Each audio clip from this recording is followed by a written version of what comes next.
Hey everyone, welcome to another episode of Lucklight Plays. We're continuing our run-through of Destiny of an Emperor as part of 8-Bit Obscurity, and the last episode we traveled through Yuan Shao's territory and picked up a man by the name of Zhao Yun, who is now in my team.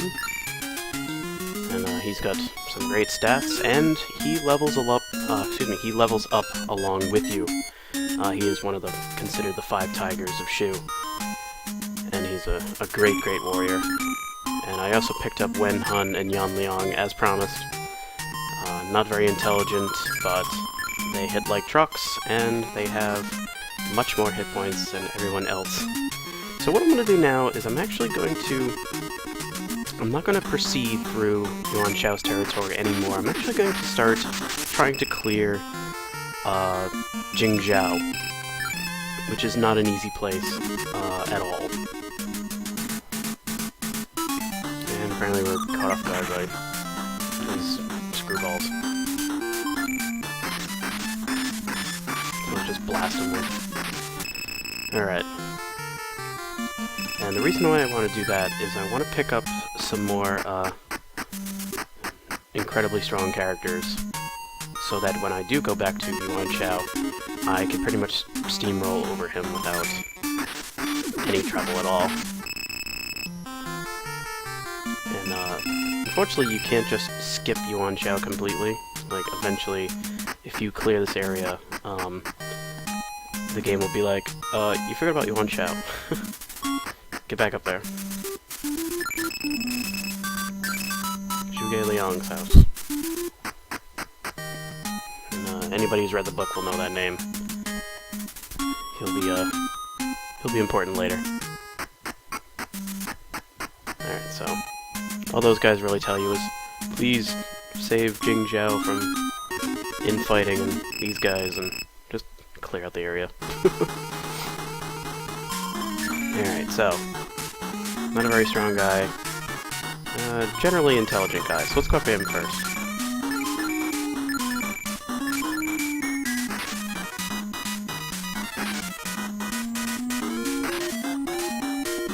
A pretty funky mustache, that Yan Liang.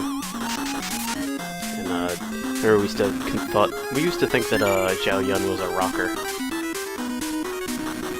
that's why he had that portrait and he had wild hair. But no, that's the way the Japanese drew him down in Capcom Inc. back in 1989.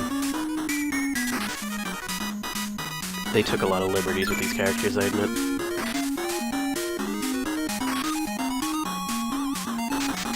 Zhao Yun was actually one of the most stand-up generals in Liu Bei's army. Like, if Zhang Fei and Guan Yu are blood brothers along with Liu Bei, then Zhao Yun would have been the 4th, because he's considered just as important. He pulled off some wild moves and some real crazy scenes in the book.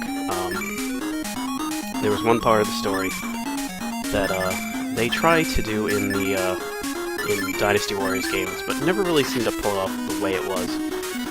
Basically, Cao Cao was chasing Liu Bei's forces pretty much out of the northern section to Liu Biao's territory, where Liu Bei was running to. So Cao Cao's chasing him down, and the peons, the peasants, wanted to follow along with them. And, you know, whenever you get that amount of people trying to come along with you, and of course Liu Bei was, he was too much of a virtuous, nice guy to, tell these people to screw, so he protected these people as they traveled, and so they went at a really slow pace. So Cao Cao easily could catch up with them. As Liu Bei is retreating, he realized that he didn't have his son with him. He left his son. His own son. His little baby, his baby son. So, Zhou Yu actually turned around and, went head first into the enemy troops. Fought his way through, found his son, came all the way back with his son, And apparently he fought so valiantly that his son, that Liu Bei's son, was actually asleep when he got to Liu Bei, and Liu Bei actually took his son and like kind of tossed him aside into the dirt. So tossed a baby into the dirt and said, you know, he said this line that was like, children are like torn clothes, but you know, great generals are like a torn limb, or something similar to that. That might have been the one about his brothers.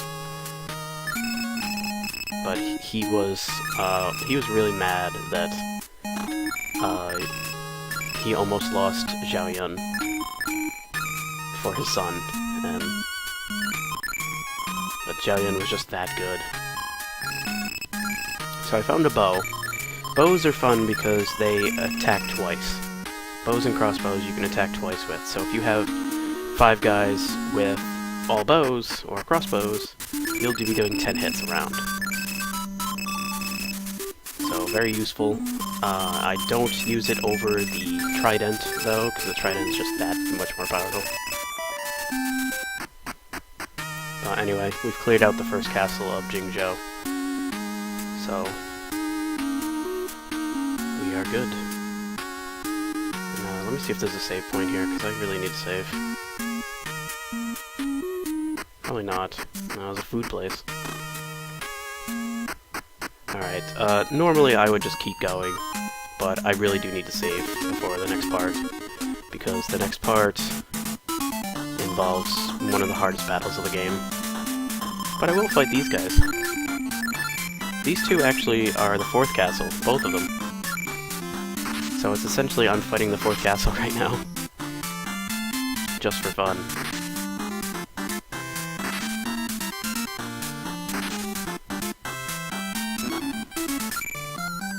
So, we'll do it for experience.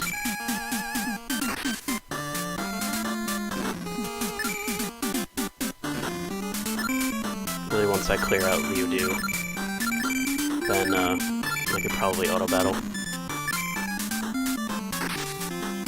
Because I think Liu Du has some shenanigans that he could pull out.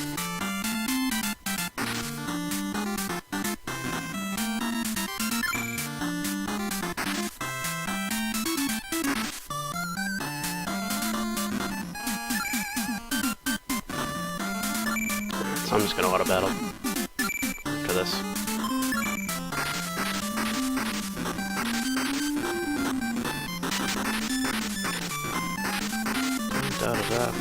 All done. Very good. Decent amount of experience.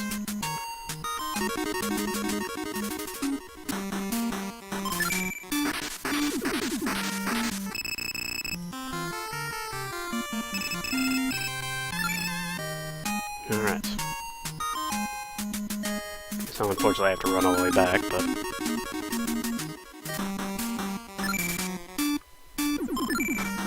the fighting I do need to do, because I will say this, the next battle is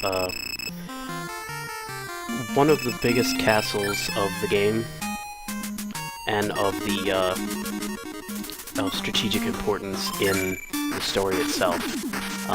Unfortunately, it's only really talked about like the one time that it's fought for, and then that's it, but it was known in the story when it was first mentioned to be one of the most strategic of castles.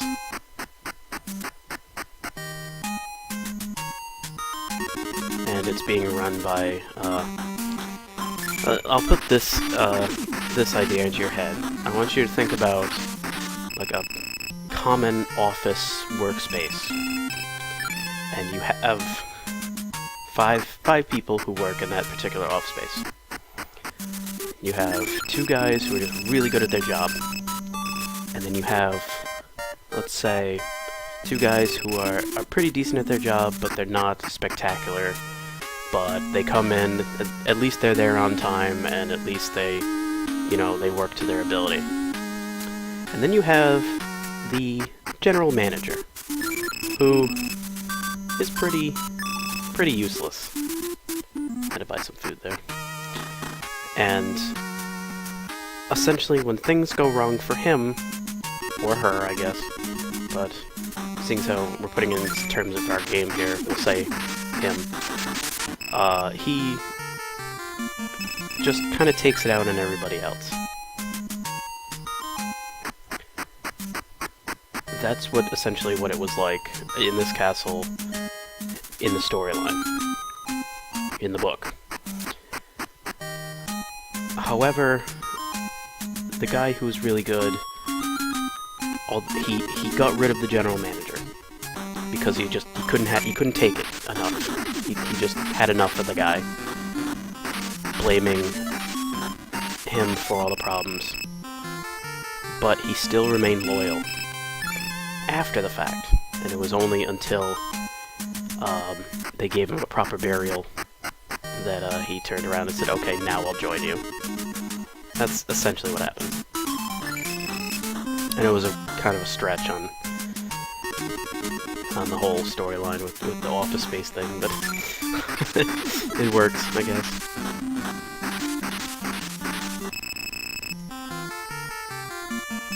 But that does not translate to this game at all.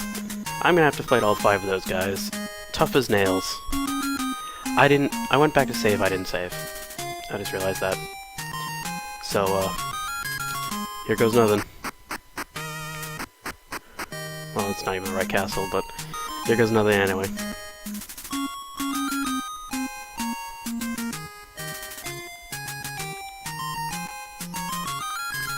Okay, here we go. This castle would be very difficult to conquer. Yeah, that's true.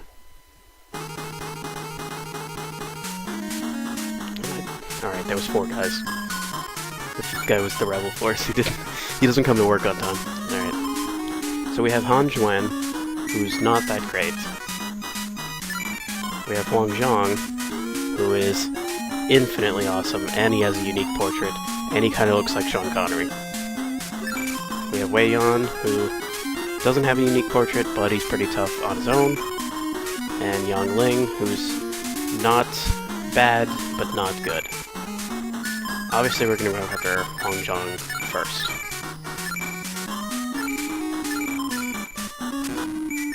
And they're going to hit like trucks through the entire fight.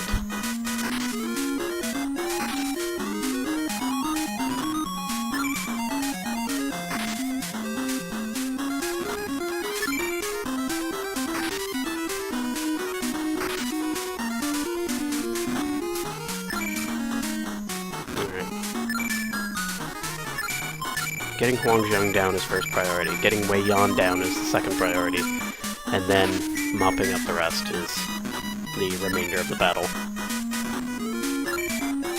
Right now, Wei Yan is the power hitter right now, because Huang Zhang is weakened. I will say, the only good part about this battle is there are no healers that'll bring the enemy troops back up. That'll start happening. That'll start happening a lot. There are enemies you'll face later that have like full restores, and you'll be fighting them, you'll get them down to almost nothing, and then they'll heal to full. And that's actually fun to watch when you're on an auto battle, because you'll see the bar just go down, down, down, down, down, down, down, down, down, down, up! All the way up. And it's the worst. I also got a spell now that heals everybody, so perhaps my fears were not as much needed as I thought. Maybe I'll just do just fine. Alright, Wei Yan is getting a bit weakened. Wei Yan was actually pretty important in the story too, but he's just kind of he's there until you get rid of him in this game. He doesn't level up like he should. He really should, but he doesn't. Alright, let's see what I can do from all out. If anybody gets too trashed, I'll back out and heal.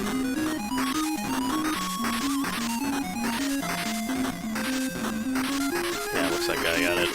Pretty much in the bag. Ag. Han Juan is dead. Alright, I'll show you what happens here. My name is Huang Zhong, let me join you. Yes. My name is Wei Yan, please let me join you. Yes. Okay, so Huang Zhong, I'll tell you right now, is the 4th of 5 tigers. So I have 4 of them now. And so we're gonna build him. We're gonna put him into our group. I know Yun Liang and Wen Chu I talked up the whole time, but they're only going to last this one episode, it looks like. I found a sword. Let's see how strong the sword is compared to the bow. Bow I think was 70. Sword is 120. So it's better than the trident. So I'll keep it on Guan Yu. We'll pass the bow over to Zhao Yun.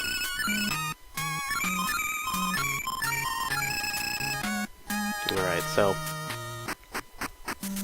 I will I have to dump some characters, pick up some other ones. So I'm gonna switch out Wen Hun and Yan Liang for Huang Zhong and Wei Yan, and then I'm gonna go back to Nanyang, and we're gonna go back to Yuan Chao. So this was a little side quest. Well, it's main quest, but I did it out of order. Now that I have these strangely powerful guys, we can take on Yuan Chao a bit more easy. Plus, there's a weapon shop here, which will give us better weapons. So things will be a lot easier now. So I hope you come back for the next episode when I chase down Yuan Chao finally and destroy him. So hope you come back for that. My name is Lucklight. Excuse me. My name is Lucklight, with a tongue-tied mouth right now. My name is Lucklight. Thank you for watching, and have a good one.